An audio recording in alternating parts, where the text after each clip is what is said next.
Well, it's here, the day I've been waiting for all year.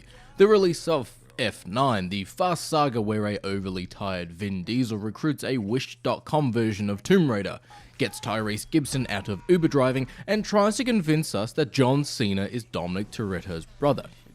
Yeah, right. No, this week I'm looking at something that is legitimately fast in Formula 1 2021, released by Codemasters and EA Games. For anyone who isn't aware, Formula 1 is the only sports game I play and the only sport I watch. Now anyways, Formula 1 2021 has released, and each year Codemasters does what all sequels should do. Improve from the previous entry in the series by adding new features and graphical enhancements while not ruining the foundations that the previous entry had created. Yet again, Codemasters has knocked it out of the park, but there are still some small minor things here and there that I'd like to see for 2022. We get our standard career mode where you'll make your own driver and you can start out in Formula 2 for a whole season if you'd like, or you can just skip straight into Formula 1.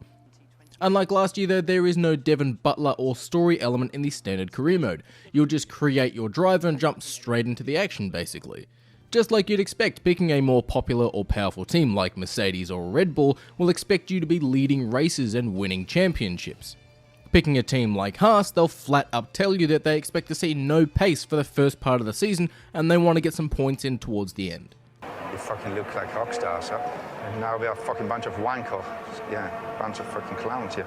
My team also returns from last year where you create the 11th team on the grid, and just like last year, you'll create your driver, you'll design your suits and your car and your helmet, you'll pick an engine supplier and a sponsor, and then you'll pick the second driver for the team.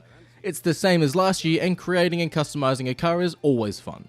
Now, one of the new features though is the co-op career where you and a friend can play and race together as a team online. Now, there are two ways to play co-op career, in standard co-op and in contracts mode. So you and a buddy can start together in, say, Aston Martin, then if you or your friend are performing well, they can move to another team, leaving your partner behind. Last year I was doing this with my podcast co-host, having to remember and write down where we finished and our point totals, but now this new mode will keep track of this for us, and we're loving it. The new big mode for Formula 1 2021 is Breaking Point, and wow. Whoa. If you're a fan of the Netflix series Drive to Survive, then this mode is for you. You'll play as Aiden Jackson, a new driver created for this mode where you'll start in Formula 2 and move into Formula 1. If you play the career mode in Formula 1 2020, where there were cutscenes and on-track drama during races against Devin Butler, that's basically what this mode is. And speaking of Devin Butler, he's back here in Breaking Point and he's more of a douche than ever. Whatever that was all on you. Don't be trying to pass the blame, because you haven't settled in yet. I don't know where he is, but he can fuck off. I told him, both of them. On top of having to deal with Devin Butler, you'll also have to deal with your driver's partner, Casper Ackerman, who is an experienced Formula 1 driver who has to deal with Aiden coming into Formula 1 and outperforming him. It is an interesting and realistic approach that happens in the sport all the time. Aiden and Casper will clash both on and off the track, and seeing characters develop and challenge each other is really cool.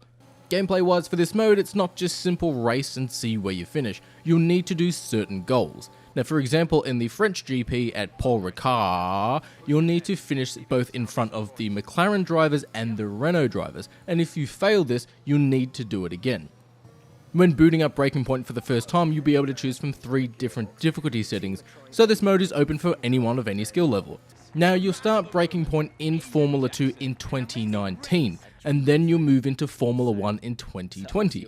So as you can see, I picked Racing Point as my team, which is now Aston Martin. However, I did have a bit of a chuckle to myself as last year's Formula 1 was changed and altered due to COVID, and there was no starting race in Melbourne. However, when you start Breaking Point and join a Formula 1 team, your first race will be in Melbourne in 2020. Where it would have been this cool mechanic if you joined a team and your first race was in Austria and you had extra pressure and drama behind the scenes not being able to drive at Melbourne due to the event cancellation. There is a final new mode where you can do a real season start, where you'll basically step into the boots of an existing Formula 1 driver and race whatever the next track is in real life. Basically, if you're watching the Formula 1 in real life and you want to see Daniel Ricciardo get a podium at Silverstone, then you can jump into this mode.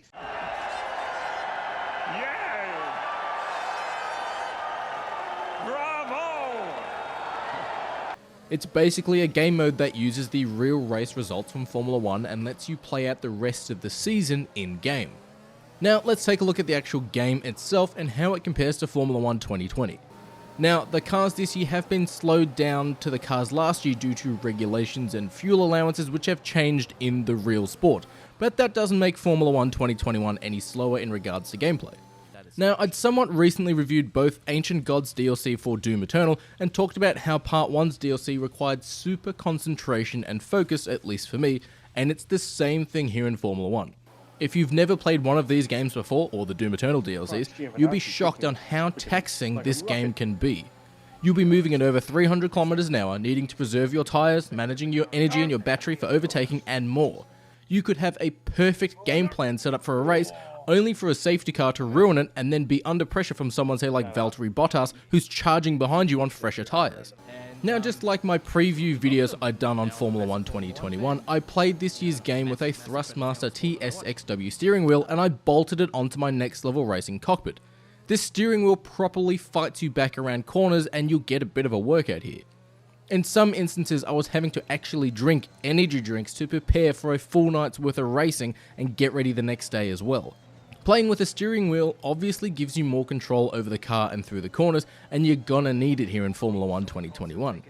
As the car themselves are a touch slower, they've increased the damage rate and also the realism about spinning out.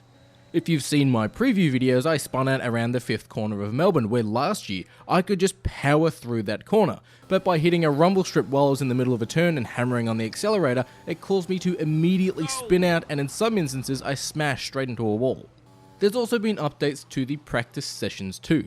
When I first started playing Formula 1 about 2 to 3 years ago, I had everything on easy difficulties and I was slowly taking assists off and just naturally increasing your skill as you'd expect as you keep playing the game, but I was basically skipping practice and using qualifying to get used to the track. However, by skipping practice, I wasn't getting data about the car and earning more progression points. Rather than doing practice, especially if it's a track you've played before and you know what's set up and what you want to run for your tyres, you can do quick practice, which will just give you a time limit, and by selecting certain training programs it will chew up allocated time. Basically, it's a bit like the upgrade system, where new upgrades will take time to progress with a chance of failure.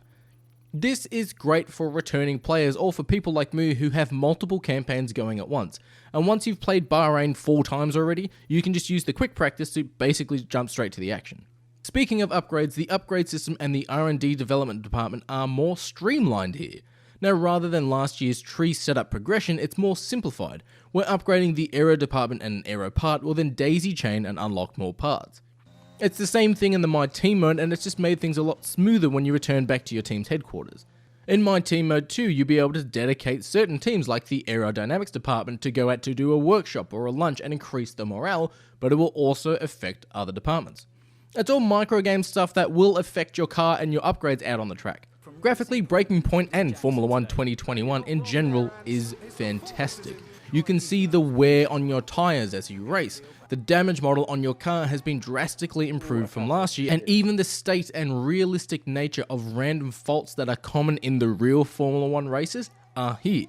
As I was doing co-op with my brother, I was leading a race, but I got a call through from my engineer who said that there was a problem with the rear wing and I couldn't use DRS, and that they would try to fix it remotely, which then pushed me to stay out of attacker's DRS range. There are some changes and some small things here and there that I would change and fix up. For starters, you still don't really create your own driver. It's the same as last year where you just pick a pre-created character. Yes, this year you can choose now your victory celebrations over the radio for when you finish first, but there are only 4 voice lines to pick. After a couple of races, it tends to get a bit old. Sure, it's a great idea, but it'd be great if we could choose, say, a voice style, and then there were, say, 15 different lines read by that voice actor. Speaking of different styles, the customization for helmets are still a bit stale on launch. You basically just pick a design and then you change the colours. I'd love to be able to customize the helmet like how you can customize car stickers and liveries in the Forza games, where you've got layers, shapes, designs, and so much players can really get creative with their helmets. I mean, look at my favourite helmet design in Daniel Ricciardo's 2019 helmet and Lando Norris's pizza helmet. I would love to make a helmet like this. Though the design of Aiden Jackson's Breaking Point helmet is a thing of beauty. Whoever designed this helmet deserves a slab of beers or something. It goes to show the potential of having a helmet design lab in the game.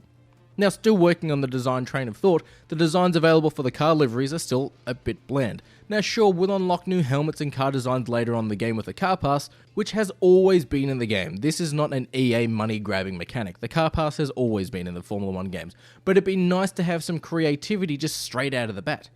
Again too, just like last year with My Team mode, you cannot have your engine provider logo on your car. It would be great if I could have a little Honda logo or a little Mercedes logo as a little hat tip to the engine provider who's, providing your engine. Now this was originally a relatively larger problem for me, and that's the Melbourne track. Now to anyone unaware, this is what the Albert Park layout looked like, and for 2021 this is what the track layout was supposed to be. In game, the Melbourne GP track is still the same and it hasn't been updated in game. Now originally this was an issue for me, until the Melbourne Grand Prix was cancelled yet again, and at least this time I didn't spend money on tickets, merch and the event in general. So it doesn't really matter because the Melbourne race isn't really taking place. Formula 1 2021 is a fantastic, fast and fun game.